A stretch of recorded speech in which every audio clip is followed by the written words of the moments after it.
অতিথিদের সম্বন্ধে জেনে নিন ৮টি বাণী, যেটা আমাদের সকলেরই জানা উচিত। ১. অভ্যাগত অতিথির যথাশক্তি সম্মান করা প্রত্যেক মুসলমানের অবশ্য কর্তব্য। আল হাদিস। ২. বালবৃদ্ধ যুবা যেই হোক না অতিথি, গুরুজ্ঞান তারই সেবা গৃহস্থের রীতি। চাণক্য পণ্ডিত। ৩. প্রত্যেক অতিথি একে অপরকে অপছন্দ করে আর অতিথি সেবক সবাইকে অপছন্দ করে থাকে। আলবেনীয় প্রবাদ। ৪.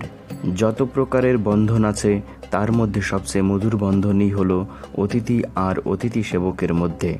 George W Russell. ৫. প্রথম দিনে একজন ব্যক্তি অতিথি, দ্বিতীয় দিনে বোঝা এবং তৃতীয় দিনে বিরক্তির ভাজন হয়। ল্যাবোলাই। ৬. সুন্দরী মহিলা স্বাগত অতিথি। বাইরন। হ্যালো ভিউয়ার্স, অতিথিদের সম্বন্ধে এই কথাগুলো জেনে আপনার কেমন লাগলো কমেন্ট করতে ভুলবেন না, এবং কোন কথাটি সবথেকে ভালো লাগলো সেটা জানিয়ে কমেন্ট করুন এবং লাইক, কমেন্ট, সাবস্ক্রাইব করে পাশে থাকুন।